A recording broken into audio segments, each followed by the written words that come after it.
राजा ने दूसरा प्रश्न किया कि ये दुख, ये पाप, ये बनाए क्यों है भगवान ने? पुण्य बहुत था, पाप क्यों बनाया? सुखी बहुत था, दुख क्यों बनाया? दिन ही अच्छा था, रात क्यों बनाई? गोरे गोरे ही अच्छे लगते, काले काले काय को बनाया? ये सब लफड़े क्यों? भाई जो दुनिया में पसंद नहीं वो चीज बनाई क्यों? तो सुखदेव जी क्या कहते हैं, गुरु क्या समझाते हैं चेला को? देखिए, जो जटिल सवाल हो वो गुरु से पूछना जरूर चाहिए। और गुरु ऐसो ही हो हनुमान पोता, तो पूछ के कोई फायदा ना है, वहां तो कुछ है ही ना ज्ञान ध्यान। वहां तो हनुमान जी को ज्ञानी मान करके खुद ऐसे बैठे हुए हैं। जय हनुमान ज्ञान गुण, हनुमान तो ज्ञान के गुण सागर हैं। तुम कौन हो, तुम तो बताओ। हम गंजड़ी हैं, गंजड़ी। हम कौन है?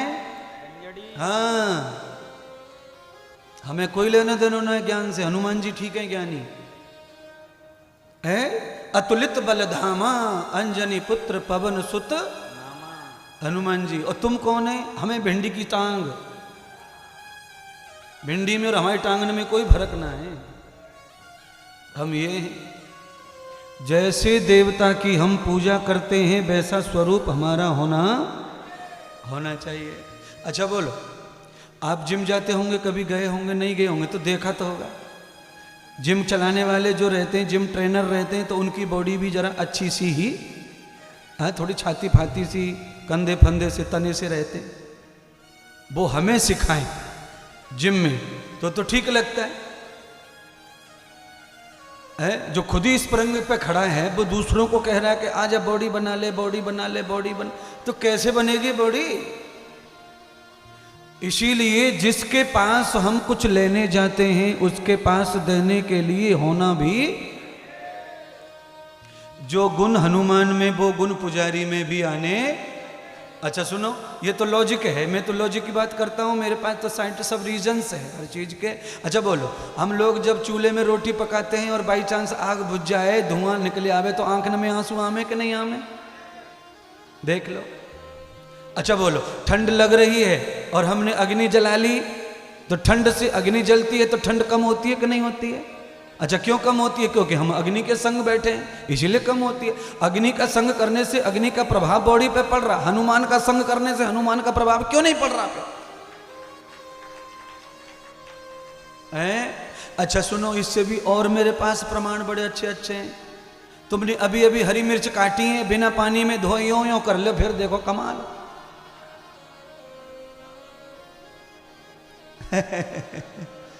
सुनो तो सही, हरी मिर्च पूरी पूरी कटोरी में है, उंगली में ना कछो। खाली स्पर्श करने से इतना करंट रह जाता है कि आंख के लेने देने। और ये रोज स्पर्श कर रहे हैं हनुमान की छाती पे, सिंदूर पोत पोत के 3 साल हो गए, कहीं असर ना हो रहा इनके ऊपर, कहीं करंट ना आ रहा इनको। क्यों करंट नहीं आ रहा है? सुनो, अब इसका भी उपाय। करंट इसलिए नहीं आ रहा है, जैसे करंट नहीं आएगा उसका मतलब है नंगे तार पे खड़े है जाओ, पर रबर की चप्पल पहन लो, पांव मन में कचू ना होएगा। इष्ट देवता का प्रभाव अगर मेरे जीवन पे नहीं है तो इसका मतलब यह है कि दोष की वायर पर रबड़ लगी हुई है, इसीलिए प्रभाव हो सकता नहीं है।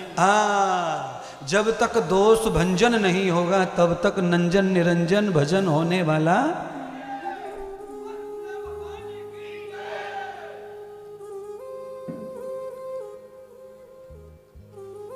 कबीर जी 7 साल के थे और ये 7 साल के चले गए थे गुरु बनाने के लिए।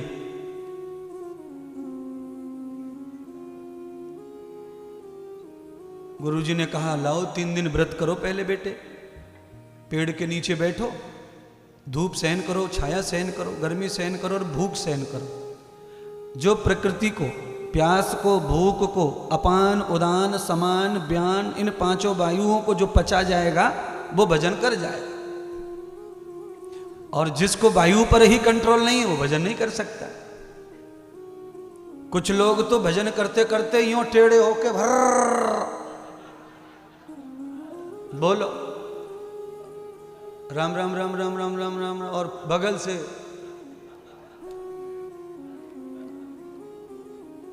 समझ गए होंगे आप। मस्तराम जी, अब इनको भजन सक्सेस होगा कि नहीं होगा? है? अच्छा सुनिए ना, सुनील जी, किसी किसी की गैस तो ऐसी खराब रही, आप जानते ही हैं, अगल बगल वाले का पत्नी तक उठ के चली जाए काम करवे। अब ये बताओ कि घर वाले तक ना टिक रहे तुम्हारे पास, तो भगवान कैसे रुकेगा?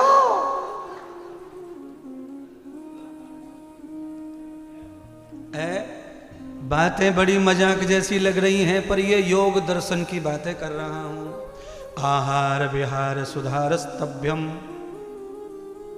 नित्यम योगक्षेमश्च। आहार का व्यवहार का भजन पे बड़ा प्रभाव है, भोजन का बड़ा प्रभाव है महाराज। है? पेट साफ नहीं हो तो भजन में मन ना लगेगा, क्योंकि तुम कितने भी हिम्मत जुटाओ, पर अंदर जो देवता बैठे वो परेशान रहते हैं गंदगी से, चित्त लगेगा ही नहीं, परेशान हो जाएगा, सब व्याकुल हो जाएगा। आदमी का सुबह पेट साफ होता है, बाथरूम हो जाए, अच्छे से पेशाब उतर जाए, बाथरूम उतर जाए, लेटरिन उतर जाए, तो आदमी एकदम अच्छा महसूस करता है, आनंद महसूस करता है। परेशान सा जाता है बाथरूम में और 5 मिनट में खुश सा आता है निकल के। किसी की ना सुनता घुसते समय। अब है कि नहीं? आवाज दे रहे हैं घर वाले, लाला कहाँ गो, लाला कहाँ गो, मोम।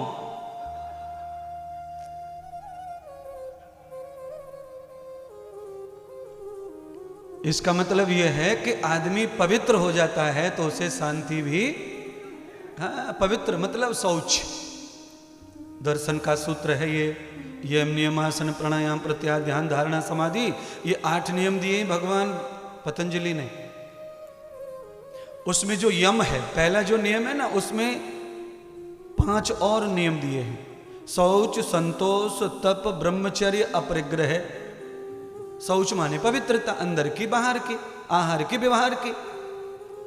ये भजन में लागू है। अगर आपके कमाने खाने का ढंग अच्छा नहीं है तो भजन में भी चित्त लगने वाला। अगर आपका खाने पीने का ढंग अच्छा नहीं है तो भजन में चित्त नहीं लगेगा। भोजन को भी भजन समझो, ऐसा खाओ। अच्छा कुछ लोग तो ऐसा खाते हैं जैसे सबरे गांव की भैंस जाई की थाली में घूम घूम के गई है। पूरी थाली कटोरी सबरी ऐसी गंदी कर देते हैं कि क्या कहना। मैं कहता हूं जैसा आया है भोजनालय से वैसा भोजनालय में वापस पात्र जाना चाहिए है। अच्छा अब तो हम आजकल उधार लेते नहीं है, पर 30-40 पहले तो उधार लेते थे कपड़े बारात में जावे को। बड़े भैया की किताबन से छोटे भैया पढ़ ले हो, छोटे वाले से चाचा को छोरा पढ़ ले हो। अब ऐसा नहीं है, अभी बहुत ऐसे पैसे की, और पैसे की जरूरत नहीं, किताबों की जरूरत खत्म हो गई। पहले कपड़ों का भी ऐसा था, बारात के लिए हम इसके पहन जाते थे, वो उसका पहन जाता था, पर जैसा लेते थे वैसा ही तो अच्छा था। अब तो लेते हैं, पर अब तो कैसा भी नहीं देते वापस। अब ऐसा युग आ गया है, यानी आपने दे तो लिया पर अब वापस लेने का सोचो ही मत, और सोच लिया तो साले से रिश्ता तोड़ने की तैयारी रखो। पर हम हमेशा के लिए समझ लो कि अब ये साला रहने वाला नहीं है, और ये जीजा जी भी नहीं रहेंगे। अब जीजा जी कब तक? यार मैं नहीं रुकूंगा, जीजा जी आ रहे हैं आज, मैं नहीं रुकूंगा भाई, मैं तो जा रहा हूँ भाई, जीजा जी आ रहे हैं, 5 बजे को टाइम हो, मैं 4 बजे पहुंचना, जीजा जी आ रहे हैं, जीजा जी आ रहे हैं, इतनी चिंता। और 2 लाख रुपए दे दो और साले से फिर मांग लो, फिर देख लो जीजा जी आ जाए तो गारंटी हो रहा है घर पे। हेलो, ना सुन रहे का गुड्डू के पापा? जीजा जी आ रहे हैं, शाम को फोन आया है। ठीक है, रोज आमत रहे तो जीजा। मैं क्या करूं जीजा? मैं काम छोड़ दूं जीजा पीछे? ये हाल है हमारा। आपने दे के मांग लिया तो फिर आपके लिए कोई काम छोड़ने वाला नहीं है। और प्रेम रिश्ते ऐसे होते हैं जिसके लिए सारी दुनिया एक तरफ और रिश्ता एक तरफ। ये रिश्ता है। सारी परंपराएं अलग और रिश्ता है। अब ऐसा कौन निभाएगा रिश्ता?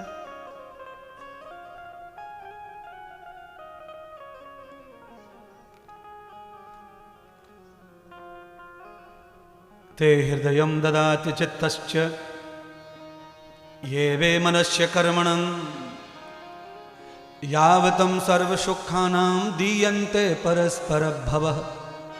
शादी के मंडप में सप्तपदी जब होती है तो दूल्हा दुल्हन अपने अपने सीधे हाथ को एक दूसरे के सीने के सामने यूं लगाते हैं और पंडित जी यजुर्वेद के ऐसे मंत्र बोलता है जो मैंने अभी बोला। दुल्हन यूं कहती है, हे स्वामी, हे पतिदेव, आज के बाद मेरा चित्त, मेरा मन, मेरी आत्मा, मेरा बदन, मेरी पुण्य, मेरे सुख, मैं सब आपको दान करती हूँ। ऐसे पति भी कहता है, आज के बाद मेरा मन, मेरी बुद्धि, मेरा चित्त, मेरा सुख, संपदा, वो सब मैं तुम्हें दान करती हूँ। अर्थात इसका मतलब यह है कि जो लड़की कन्या थी, दुल्हन थी, उसका तन मन बदन अंदर बाहर का सब पति का हो गया और पत्नी का सब पति का हो गया। दोनों एक दूसरे के नहीं रहे, हमारा उनका, उनका हमारा। इतना परस्पर ये कनेक्शन है। और ये तनक सी देर में कैसे टूट जाता क्या पता। तनक सी देर में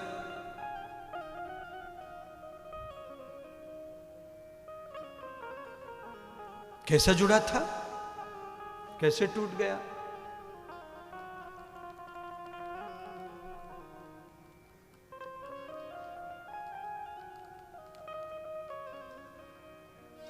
प्रेम के बस में बंधे, प्रेम के बस में बंधे वो प्रेम रूप अवतार। कृष्ण जी के लिए लिखा है ये सूरदास जी ने।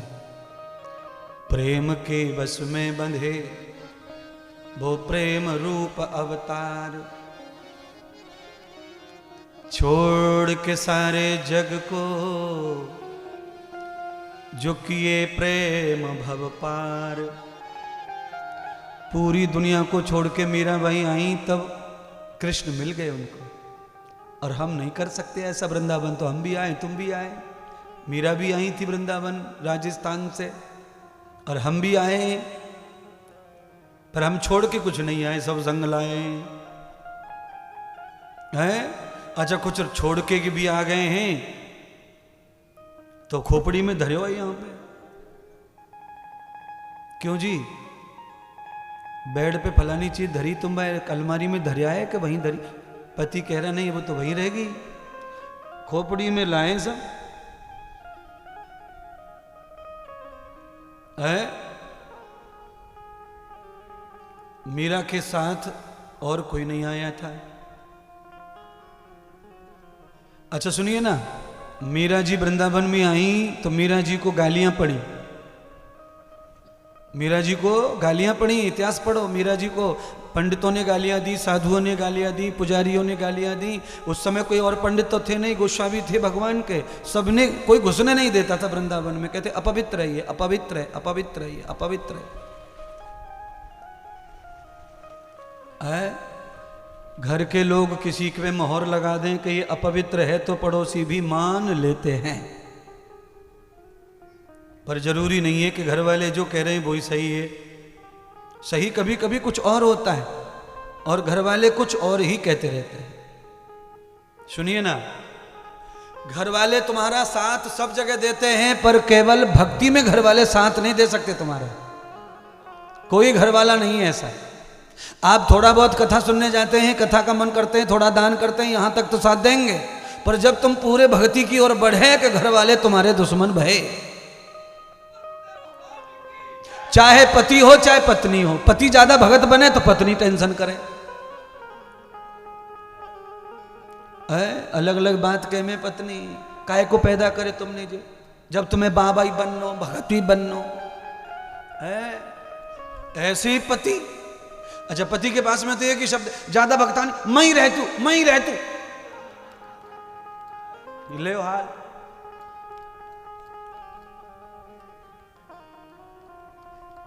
है।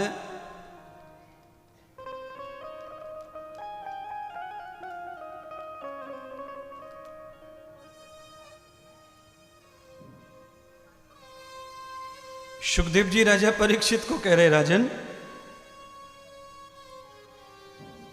सुख दुख रात दिन काला पीला सफेद ये जो कुछ है, ये सब हमारे कर्म के अनुसार प्रभु ने हमें प्रदान किया है।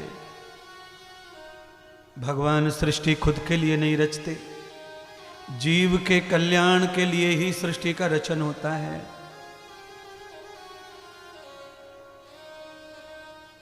खुद के लिए कोई रचता नहीं सृष्टि। हम अपने लिए घर नहीं बनाते, आपने भी अपने लिए घर नहीं बनाया है। सभी लोग घर बनाते बच्चों के लिए, तो भगवान ने भी संसार बच्चों के लिए रचा।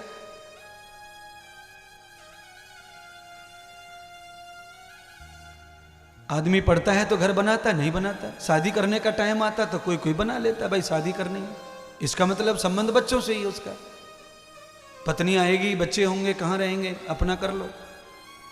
कुछ लोग शादी से पहले नहीं कर पाते तो शादी के बाद नौकरी में अपना करते रहते।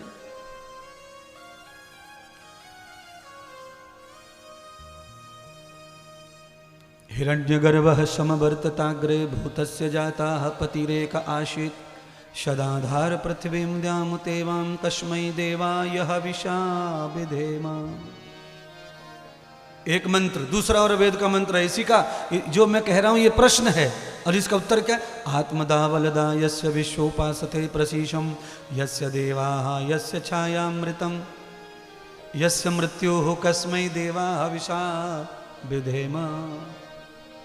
जो आत्मा मृत्यु और अमृत्यु दोनों के चक्कर में घूमती है, उसके लिए संसार की रचना ना हो तो वो अपने कर्म का फल उतार सकती नहीं है।